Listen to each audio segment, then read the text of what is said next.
Kembali bersama Kominfo Newsroom. Menteri Pendidikan, Kebudayaan, Riset, dan Teknologi Nadiem Makarim menerbitkan Peraturan Menteri Nomor 30 Tahun 2021 tentang pencegahan dan penanganan kekerasan seksual di lingkungan pendidikan.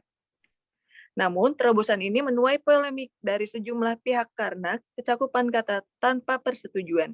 Lantas sebenarnya bagaimana peraturan menteri ini bisa menjawab persoalan kekerasan seksual khususnya di bidang pendidikan dan bukan melegalkan seks bebas? Pak Teguh bisa menanggapinya. Ya, jadi peraturan Menteri Pendidikan dan Kebudayaan, Riset dan Teknologi tentang pencegahan dan penanganan kekerasan seksual di lingkungan perguruan tinggi. Jadi di lingkungan perguruan tinggi ini seperti angin segar ya, angin segar yang mendorong diperlakukannya aturan kekerasan seksual. Selama ini memang sulit sekali menjerat pelaku kekerasan seksual di lingkungan perguruan tinggi. Jadi ini merupakan angin segar bagi tindak kekerasan seksual. Jadi permen itu merupakan terobosan ya yang melindungi korban. Jadi kita melihatnya itu dari perspektif korban. Jadi sasaran permen itu mencegah, jadi mencegah dan menangani kemungkinan terjadinya kejadian kekerasan seksual yang menimpa hubungan antar mahasiswa, jadi antar mahasiswa, pendidik, tenaga kependidikan, warga kampus, dan masyarakat umum yang berinteraksi dengan mahasiswa, dengan pendidik, dengan tenaga kependidikan. Nah, jadi nanti kalau misalkan ada mahasiswa perguruan tinggi X gitu mengalami kekerasan seksual yang dilakukan oleh mahasiswa perguruan tinggi Y, maka yang namanya Satgas itu, Satgas kekerasan seksual, Satgas kedua kampus itu merujuk ke Permen PPKS untuk penanganannya.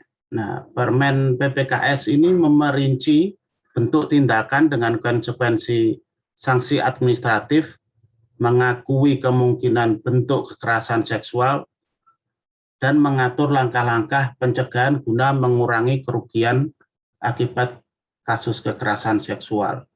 Nah, selama ini dalam proses penanganan kekerasan seksual sering muncul kebingungan terkait hal-hal apa yang dapat dipahami sebagai kekerasan seksual.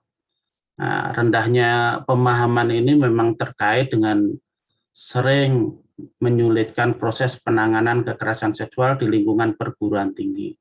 Nah, yang dimaksud kekerasan seksual di sini adalah mencakup verbal, non-fisik, fisik melalui teknologi informasi dan komunikasi. Jadi ada yang baru nih, melalui teknologi informasi dan komunikasi.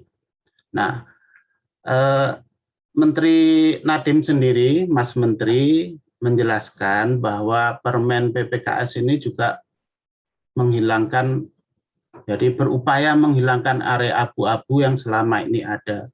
Apa yang dimaksud dengan area abu-abu ini? Nah, area abu-abu ini adalah aktivitas yang dipahami secara hitam putih, apakah itu merupakan kekerasan seksual atau bukan.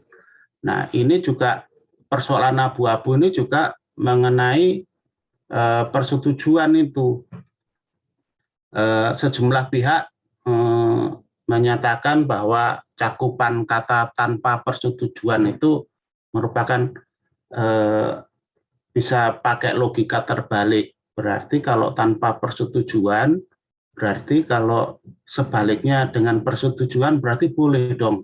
Berarti kampus bisa menjadi ajang seks bebas. Nah, ingat, tadi adalah dari perspektif korban. Jadi kata tanpa persetujuan itu adalah milik korban. Jadi itu merupakan kata-kata kunci bagi korban untuk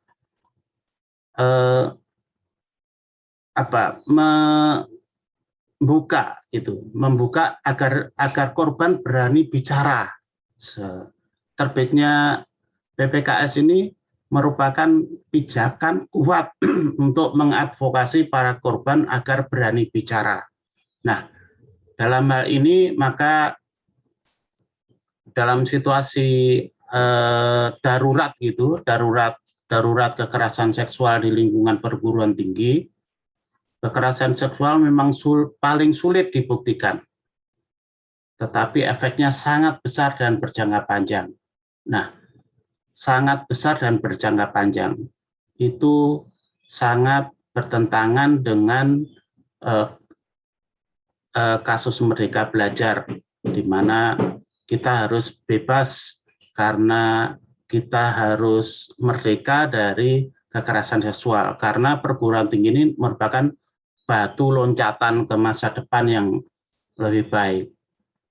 Nah, itu yang bisa saya sampaikan mengenai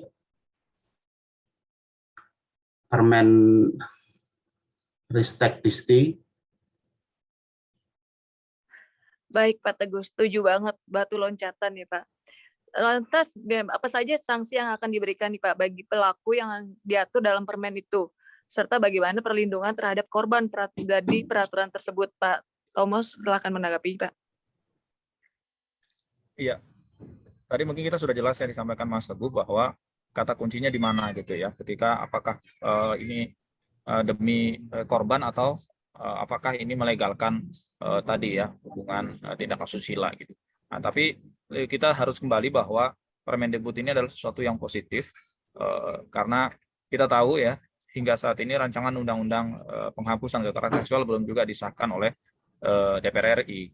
Padahal itu sudah lama sekali dibahas, dan ini kita juga tidak menutup mata bahwa banyak sekali kasus-kasus kekerasan seksual ini terjadi di lingkungan dinas pendidikan kita. Kita tidak bisa menutup mata itu. Nah, langkah ini tentu suatu langkah yang sangat positif ketika Permendikbud 30 tentang pencegahan kekerasan seksual ini bisa diterapkan di seluruh lembaga pendidikan. Nah, tadi disampaikan Mas Teguh juga bahwa sejumlah kasus perguruan tinggi negeri sudah akan membentuk satgas ya. Di UI bahkan Indonesia juga sudah menyatakan akan segera mendorong rektorat untuk bisa menyusun dan membuat satgas sehingga apa yang ada di Permendikbud ini betul-betul bisa diimplementasikan, sehingga kasus-kasus kekerasan seksual yang selama ini terjadi, terutama korban yang selama ini takut untuk bersuara, minimal kita bisa mencegahnya dulu, kemudian kita bisa memulai upaya bahwa kekerasan seksual ini tidak seharusnya terjadi di dunia pendidikan kita, mengingat ini adalah ladang utama kita untuk bisa membentuk generasi muda, generasi masa depan bangsa ini yang lebih bermoral. Itu Mbak. Oke. Ya, saya tambahkan mengenai kesiapan UI itu merupakan, jadi target pembentukan satgas itu 30% untuk bulan November sampai Februari.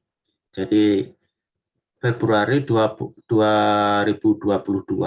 Jadi 60% itu di bulan Juni, sedangkan sampai bulan Oktober sudah 100%. Jadi itu. Mengenai sanksinya, tadi sanksinya itu bisa administratif, yang teringan, yang terberat sampai pemecatan dari lingkungan perguruan tinggi. Begitu, Oji.